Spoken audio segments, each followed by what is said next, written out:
Hello दोस्तों, आपका स्वागत है मेरे YouTube channel बी2 math bye Rohit sir पर। तो आज हम सीखेंगे भिन्न को हल करना। आज का टॉपिक होगा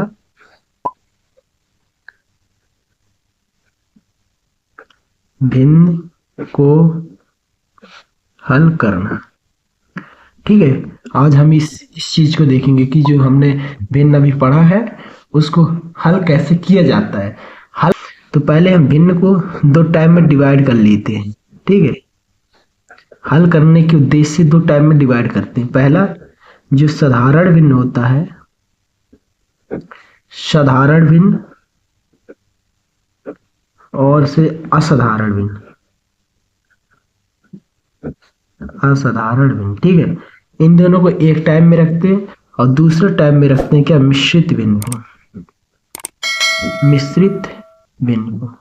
ठीक है, तो भिन्न को हल करने में ये दो टाइप बन के आते हैं। तो हम देखेंगे एक एक से देखेंगे कि किस तरीके से साधारण भिन्न और असाधारण भिन्न को हल किया जाता है, और फिर इसके बाद देखेंगे कि मिश्रित भिन्न को किस तरीके से हल किया जाता है। तो चलिए शुरू करते हैं। पहला देखेंगे साधारण भिन्न, साधारण भिन्न और से असाधारण भिन्न, ठीक है, को हल करना। हम जानते हैं दोस्तों साधारण भिन्न की क्या मीनिंग रही थी कल। साधारण भिन्न किसे कहते हैं, जिसका जो हर होता है बड़ा होता है ना, जैसे कि 1/2। ये क्या है, एक साधारण। क्यों है, क्योंकि इसका हर जो है बड़ा है। ठीक है, तो देखो ये भिन्न है। अब भिन्न को हल करने के लिए क्या है, देखो पहले देखो ये किसके रूप में, बटे के रूप में। हम इसे क्या बोलते हैं, भिन्न, 1/2। ठीक है, भिन्न मान लिए। अब थोड़ी देर के लिए भिन्न को भूल जाओ। अब यहाँ पे देखो 1/2 लिखा है, 1/2 यानी कि क्या है, भाग है। इसे 1/2 इस तरीके से लिख सकते हैं। इसको आगे चल के हम 2, ठीक है, भागित 1 ऐसा भी लिख सकते हैं। मतलब कि 1/2 जो है जाके भाग में ऐसा बन गया। तो इससे क्या मिलता है, इससे यह मिला कि जो हर में है, हर की चीज हमेशा आगे और जो अंश होता है हमेशा बीच में। ये इस तरीके से कहीं भी भिन्न मिल जाए, जो हर होता है उसे इस भाजक में और अंश को भाज्य में रखा जाता है। ठीक है, इसके बाद सॉल्व किया जाता है। तो कोई भी भिन्न हो हमेशा इसी तरीके से सॉल्व होंगे। तो चलिए हम इसको करते हैं सॉल्व। हमने देखा है क्या है, 2 हर है, ठीक है, उसे अंश दे। ठीक है, मैं ऊपर लिखते जाऊंगा। तो चलिए पहले भाग करते हैं। दोस्तों यदि आपको इसे भाग करते ना बने तो मैं आपको बता दूं कि मैंने अपने YouTube चैनल पे पिछले कई वीडियो इस पे बनाए हैं, भाग पे बनाए हैं, तो आप उसे जाके देख सकते हैं। ठीक है, तो चलिए शुरू करते हैं। देखो 2 बड़ी संख्या है, एक छोटी संख्या है। छोटी संख्या में भाग नहीं जाता है, इसलिए हम पहले 0 फिर इसके बाद पॉइंट लगाते हैं। ठीक है, तो जब पॉइंट लगाए तो यहाँ पर एक 0 आ गया। अब देखो 2 की दुनिया अब 10 में जा सकती है। तो 2 2 एकम 2, 2 दूनी 4, 2 तिये 6, 2 चौको 8, 2 पंचे 10। इसका मतलब 2 की दुनिया ऐसी पढ़नी होती है 10 से ज्यादा ना हो या कि 10 के बराबर आ जाए। तो देखो 2 पंचे 10, 10 बार 5 बार आ जाता है, तो 2 पंचे 10 और इसे घटा देते हैं तो ये 0। तो इसका आंसर इस तरीके से आ जाएगा। ठीक है, तो इस तरीके से हम किसी भी भिन्न को, ये चाहे साधारण भिन्न हो चाहे असाधारण भिन्न, दोनों को इसी तरीके से सॉल्व करते हैं। ठीक, एक और एग्जाम्पल ले लेते हैं। मैं मानक के ले लेता हूँ क्या, मैंने एक साधारण भिन्न का एग्जाम्पल देखा और एक असाधारण भिन्न।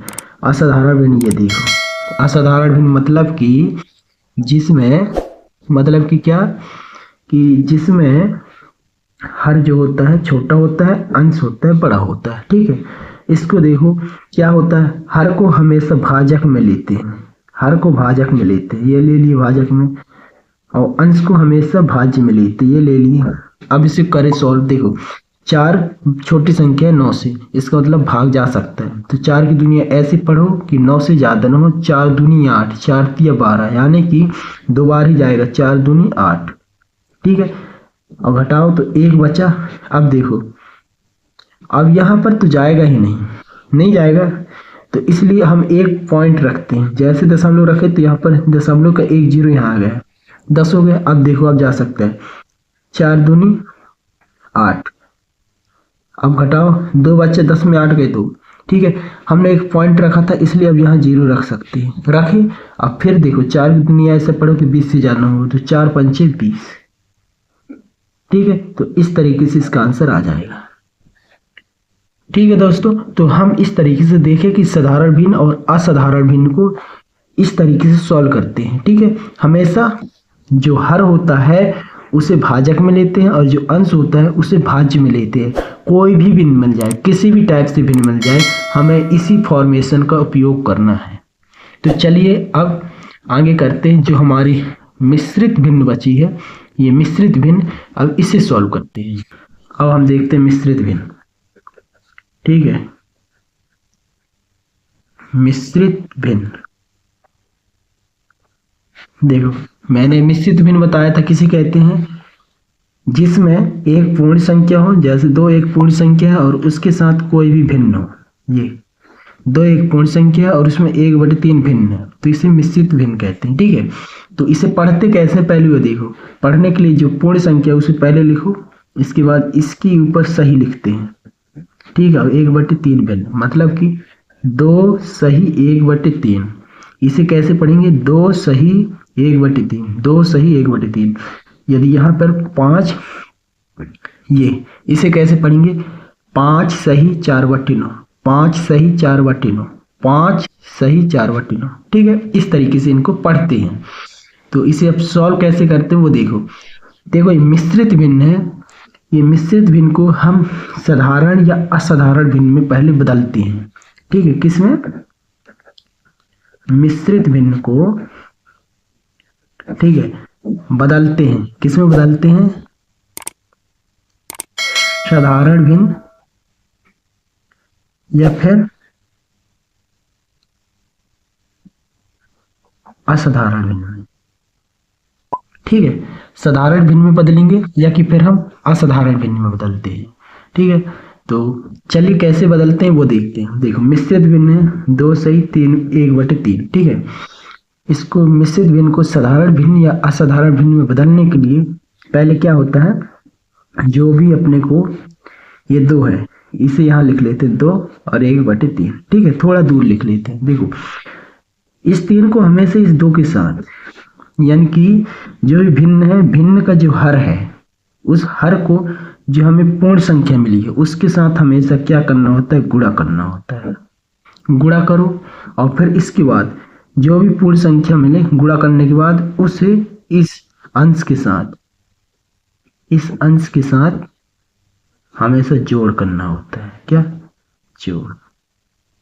ठीक है, इसे ऐसा भी लिख सकते हैं कैसे, कि कोई पूर्ण संख्या है ये और यहाँ पर भिन्न है ये। ठीक है, भिन्न होती है जिसमें भिन्न इधर अंश और हर लिख देते हैं। ठीक है, तो पूर्ण संख्या के साथ हमेशा अंश और हर का गुणा होगा और इन गुणा होने के बाद जो भी इसका उत्तर मिलेगा उसे इस अंश के साथ जोड़ करना होगा। ठीक है, जोड़ करने के बाद जो भी आए, अंश को यहाँ लिखते हो और हर को यहाँ। ठीक है, जोड़ करने के बाद लिखते हैं, हर एज इट इज रहता है, बदलता नहीं है। चलो देख लेते हैं, एग्जाम्पल लेते हैं। एग्जाम्पल में मैंने ले लिया 2 सही 1/3। देखो क्या बताया हूँ, हर को पूर्ण संख्या के साथ गुणा करो, 3 दूनी 6, 6 आया, इस 6 को इस 1 के साथ जोड़ दो, 6 और 1 7, 7 बटे हर क्या है 3, ये इसका आंसर होगा। ठीक है, एक बात और देख लेते हैं, दूसरा एग्जाम्पल ले लेते हैं, 5 सही 4/9। देखो, इस हर को इस पूर्ण संख्या के साथ गुणा करो, 5 चौको 9, 9 45, 45 हुआ और इस 45 को अब इस 4 के साथ जोड़ दो, 45 और 4 49, और ये हो जाएगा 9। ठीक है, इस तरीके से बनाते हैं। एक और एग्जाम्पल ले लेते हैं। ये 4 से 5 और 6, देखो 6 चौको 24, इसके साथ गुणा करो, 6 चौको 24, 24 आया। अब इसमें जोड़ दो 24 और 5 29 बट्टे 6। ठीक है, इस तरीके से करते हैं। और फिर हमने देखा ही है कि अंश और हर के रूप में जब भी कोई भिन्न मिल जाता है तो उसे हम आसानी से सॉल्व कर लेते हैं।